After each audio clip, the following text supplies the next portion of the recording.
গতকাল যেখানে কাজ ফেলা গেছে ওইখানে না আবার আগের মতো হয়ে গিয়েছে। বার্ধক্যকে রক্ষা করার পরে এখানে একটা দিন আসবে যে আদিম মানুষের গোষ্ঠী সন্ধ্যা পর্যন্ত কাজ করে তাদের কারো একজনের মুখ থেকে ভাই হয়ে যাবে, বাকিটা আগামীকাল করবে। কালকে যেখানে কাজ করে গেছি আজকে দুপুর ঘন্টা কিছু সময় কাজ করুন, দেখা যাবে এই প্রাচীর কিভাবে আসবেন तेरा उस नंबर तेरा चोर पे अंबिया मेरो शायद मेरे मराए तो कंचन तारीदा फुटी होती जो वही कुल हदरी सुने इतना पहाड़ तो मेरा विरोध तो भगने हमें मेरा अपने पर धर्म को ख्याल करे सुने। এবার প্রথম দল যখন নেমে আসবে দুনিয়ার নদী আর সাগরের যত পানি আছে সব পানি পান করে শেষ করে দেবে। আপনাদের মনে পড়েছে প্রথম দল আসা মাত্র পৃথিবীর সব নদী আর সাগরের পানি পান করে দ্বিতীয় দল এসে দেখবে কিছু ওরা বলবে পৃথিবীতে মনে হয় কোনো সময় পানি ছিল। আমাদের কি মনে হয় ওরা কি সাধারণ রাস্তা মানে সংখ্যাগম থাকবেন তিনি মারা করতে কেন এসেই তারা নির্বিচারে হত্যা করবে। যদি কেউ মানুষ করেছে ওকেই প্রেম করে ধরলেন গোটা পৃথিবী এইভাবে করে তারা রাহাদানিতে ধরে পড়বে আর এক কঠিন পরিস্থিতি তখন ধারণ করবে। শোনেন তারা আবার কি করবে তারা আবার লোকজন তখন তাকে ছোট করতে বলতে যে বেলেমের দিয়ে একটা চূড়া কাটাই দিতে মারবে আর দৌড়ে ফুয়েছে বলতে সস্তিতে ঘুরেছি এবার আসমানি করে থাকলে তারা করবো তখন একটু হালকা রক্ত দিবেন এরা এই টুকটা ধরে পর করে বলবে আসমানি ঘুরেছিল তারা বড়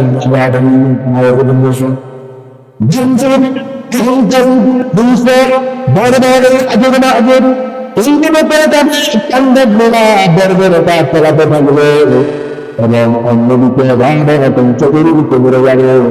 ঈসা আলাইহিস সালাম সাথীদেরকে একটি পাহাড়ে আশ্রয়রত অবস্থায় রাখবেন এখন চলে যাবে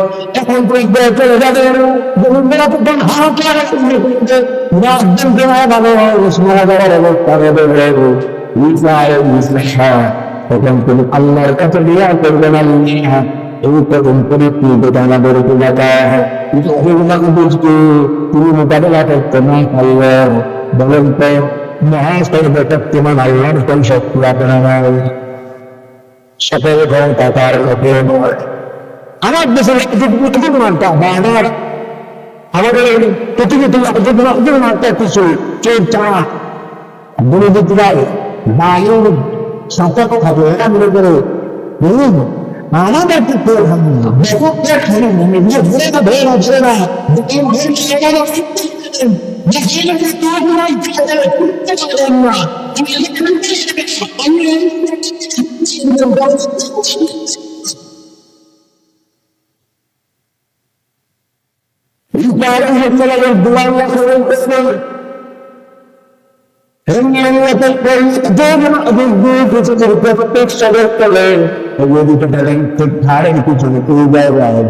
এটা ভাইরা কি মহানারী জীবন এটা ভাইরা কি মহানারী ছোঁয়া করে একজনের থেকে আরেকজনের কাছে ছড়ায়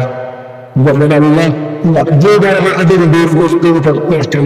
জন্য এই ছোঁয়াতে ভাইরা খুব কাঁদি দেয় একজনের থেকে আরেকজনের কাছে ছড়াতে ছড়াতে ছড়াতে ছড়াতে যত বংশ ছিল সবাই মহানকে আক্রান্ত হয়ে মারা যাবে। কেমন ধরে গভীরের লাশ করে থাকবে সারা পৃথিবীর আধা হাত পরিমাণ জায়গায় রাখা থাকবে না, এত পরিমাণ লাশ করে থাকবে। যখন সবাই মারা যাবে আল্লাহ বলবেন তুমি তোমার সাথীদেরকে নিয়ে যাও পুর পরবর্তীকে মনে যাও, কারণ আমাদের গাড়ি মাপ দেবেন যত বংশের ছিল তাদের ঈসা আলাইহিস সালাম দুধ পর্দা করে এটা আর এক নতুন মুসিবত এখন, কারণ এত হাত পরিমাণ জায়গায় থাকে নাই এবং লাস্ট পত্র দেবে এখন বাতাসে কি ফোরাচ্ছে চড়াচ্ছে। তিনি বলবেন আল্লাহ এখন মেলা মুসিবত, এক মুসিবত বেড়ে আরেক মুসিবত আসলো, এখন তো হাতের গায়ে বেড়ার সব দিকে দুর্গন্ধ হয়ে গিয়েছে। তখন তিনি আল্লাহর কাছে বলবেন আল্লাহ এই পরিস্থিতিতে আমাদেরকে দাওয়াত করেন। তখন আল্লাহ তাআলা বিশেষ আকৃতি কিছু পাখি পাঠাবেন, যেই পাখিগুলো ছোট এবং নদের ঘাড় হবে পুটের ঘাড়ের মতো বড় বড় নখর ওরা। এই পাখিগুলো এত ছোট বড় নখর দিয়ে গোষ্ঠীর প্রত্যেক সদস্যকে উঠায়া উঠায়া তিনি কোনো রেওয়ায়ত এসেছে অচিন অজানা সাগরের কোনো রেওয়ায়ত এসেছে অজানা অচিন কোনো জায়গায় নিয়ে করে নেবে সারা পৃথিবীতে যদি গোষ্ঠী করে থাকে বিশেষ আকৃতির পাখি জমিন থেকে উঠায়া উঠায়া অন্যত্র নিয়ে চলে দিবে এবং উপরে আল্লাহ আসমানকে হুকুম করবে সারা পৃথিবীর প্রতিটি শহর প্রতিটি নগর প্রতিটি দেশ প্রতিটি গ্রাম প্রতিটি পাড়া প্রতিটি এলাকায়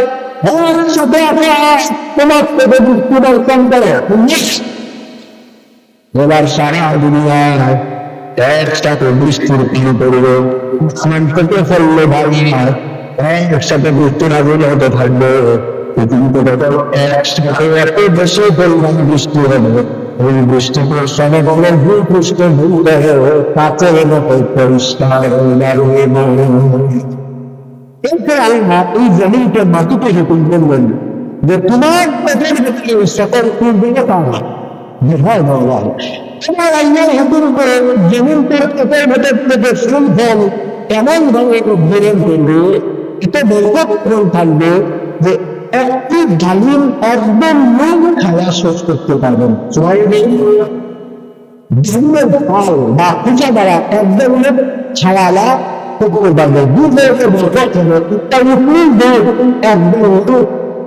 করতে পারবে না, একটা দারুণ একটা বেরিজের পান করে শেষ করতে পারবে না, একটা ছাগলের দুধ দুপুরের নামে খাওয়ায় পান করে শেষ করতে পারবে না। এত বলতে থাকতে পারবে এরকম আরো প্রয়োজন করতে হবে। এরপর আমরা একটা মনোবল ঠান্ডা বায়ু পাঠাবেন, তখন তারা পৃথিবীতে মরণ থাকবে এদের বগলের নিচে ঠান্ডা বায়ু লাগবে এবং সবাই একসাথে মানবে। পৃথিবীতে আর কোনো আল্লাহওয়ালা মানুষ বলতে থাকবে না, যখন পৃথিবীতে আর একটা আল্লাহওয়ালা মানুষ বলতে থাকবে না, রাস্তাঘাটে পৃথিবীতে মানুষ যারা উল্টাই করবে, হ্যাঁ অস্থিরতা হ্যাঁ এখন আমরা করে যাবে। এই নিকৃষ্ট লোকদের উপরে কি আরো আকুতিতে হবে। আল্লাহ ইসলামকে বলবেন দেওয়াও তোমার সিংহারা দেয়, এই সিংহারা আর আসমান জমির নিশ্চয় সব কিছুর বেচা অন্তর করে রাখা দেবেন। কিন্তু ব্যবসা বলতাম নাই, এটা প্রাচীন নির্মাণ করলো আর গোষ্ঠী আপনার হবে এই একজন মানুষের গোষ্ঠী আবার প্রাচীর ভোট করে আসবে না আসবে। এই যে এত বড় প্রায় দেখেন 1.5 পৃষ্ঠার এই ধরনটা আপনাদের সামনে আমি বললাম, আপনাদের কি মনে হয় আমি কি বলছি? এখন বাবারা এত বুঝছেন আপনারা কি সব দিচ্ছে হ্যাঁ মাশাআল্লাহ হ্যাঁ ঠাকুরটা কিন্তু বলছে বলতে বুঝতে পারেন, কিন্তু রাখতে হবে আমাদের দেশে হবে সেই ছেলে কবে কথা না বড় হয় ভাবে আমার হলে বেশি, তাই না? তো আমরা 1.5 ঘন্টা 1 ঘন্টা 40 মিনিট লাভ শুনলাম, কিন্তু আমার ওপরে ঠিক থাকে আমরা চেষ্টা করবেন হাত দিব কিন্তু করে বলবি না সারা ওয়াজ করলাম, ওয়াজ করাতে নেবেন আপনাদের মেনে জোগাড় করা তুই আমরা ঘরে থাকবো ঘরে বড় থাকা লাগবে ঠিক না? এই যে বাচ্চা বললাম না ঘরে না তবে আমরা সাতটা ধরে না সেই 7টা কুত্তা এরকম ধরে কিনবো এত শিক্ষা।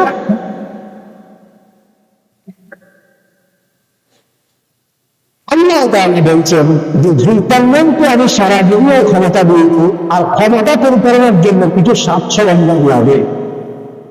একমাত্র শিক্ষা হলো আল্লাহ তাকে যত সব সরঞ্জাম দায়িত্ব করে দিয়েছেন, আল্লাহ প্রদত্ত সকল নিয়ামতের তিনি সঠিক ব্যবহার করেছেন। কথা বুঝে থাকলে বলেন তো, তিনি আল্লাহর দ্বারা সব নিয়ামতের কি করেছেন? যা কিছু পাইছেন আল্লাহ এগুলো দেখেন মানুষ কষ্ট হয়ে যায়, এগুলো মানুষের ক্ষতির জন্য ব্যবহার করেন না। তাহলে বোঝা গেল ভালো শাসকের বৈশিষ্ট্য হলো সে ক্ষমতা পেলে ক্ষমতার কোনো উপাদানকে মানুষের ক্ষতির জন্য ব্যবহার করে না। মনে করেন আপনি একটা রাষ্ট্রের ক্ষমতা দেন, এই রাষ্ট্রের স্বাধীনতা সার্বভৌমত্ব টিকিয়ে রাখার জন্য আপনার বাহিনী আছে, রক্ষাচক্র আছে, এগুলি কি মানুষের ক্ষতির জন্য না মানুষ বাঁচানোর জন্য? কথা বলে না, মানুষ বাঁচানোর জন্য। তাহলে আপনি মানুষ বাঁচানোর কাজে ব্যবহার করবেন। কিন্তু আপনারা দেখেন পৃথিবীতে এমনও শাসক আছে যারা মানুষ বাঁচানোর উপায় উপাদানগুলোতে তার নিজের ক্ষমতা টিকানোর কাজে ব্যবহার করতে গিয়ে জনগণের পৌঁছায় কেনা গুলি দিলে তার ক্ষমতা টিকানোর জন্য আবার জনগণের ভূতে ভূতে ভূতায় দেওয়া ক্ষমতা। আবার কিন্তু গুলকাঙ্গের এরকম ব্যবসা তুলেন না, তিনি আনুবাদ গুলা করে আরোপে ব্যবহার করেন নাই, মানুষের কল্যাণে এগুলি ব্যবহার করেছেন। তাহলে আমি কেন আজকে শাসক নিয়ে কথা বললাম? সেটা একটা নারী কিশোরগঞ্জ থেকে রানা করছে ঢাকার দিকে একটা বাস, এই বাসের তো লোকজন পছন্দ, সবাই গান্ধা হয়েছে, কিন্তু গান্ধার গান্ধী হয় গাড়িটা কিন্তু রাস্তায় হবে। কিন্তু একটা গাড়িতে 40 জন পছন্দ, কেউ গাঁজা খায় না, গাঁজা খাইছে গান্ধা। কি বলেন, গাড়িটা রাস্তা খাবে? একটা গাড়িকে সঠিকভাবে চালায়া সঠিক গন্তব্য পৌঁছানোর জন্য যেমন যোগ্য ব্যবহার দরকার, একটা জাতিকে সঠিকভাবে পরিচালনা করে ওই জাতিকে সমৃদ্ধির জায়গায় পৌঁছাতে হবে সঠিক নেতৃত্ব দরকার।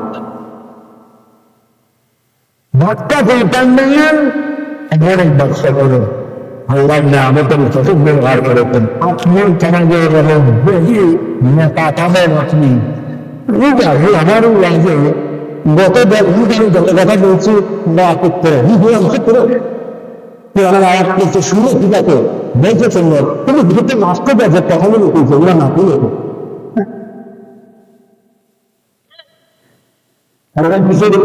বাজারে এখন আলোচনা চলছে।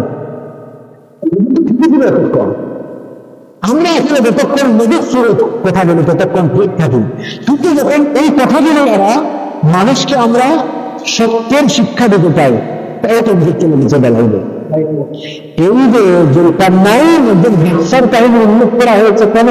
কোরআন তো আপনাদের হেদায়েতের জন্য নাযিল হয়েছে, যাতে করে শাসকরা এরকম হয়, যাতে আল্লাহর দেওয়া নিয়ামত মানুষকে প্রোটেকশন সিকিউরিটির উপকরণ করে মানুষের কল্যাণে ব্যবহার করবে। কিন্তু কেউ যদি সেগুলো মানুষের কল্যাণ বা ক্ষতিসাধনের জন্য ব্যবহার করে, তখন সে সংসদের নামে সুযোগ হয়ে যায়। বাদশা জুলকারনাইন একই ক্ষমতার আধিপত্য থাকার দূরে তিনি ছিলেন অত্যন্ত ন্যায়পরায়ণ। আপনারা জানেন কিছুক্ষণ আগে বলেছি সারা পৃথিবীর উপরে ন্যায় আর ইনসাফ কায়েম করেছেন। আজকে আমাদের দেশে ইনসাফ আছে? ইনসাফের জন্য এখনো জীবন দেয়নি। গত 14-15 দিন আগে তো ইনসাফ প্রতিষ্ঠার লড়াই আমাদের ভাই শরীফ উসমান বিন হাদির জীবন দিতে হয়েছে।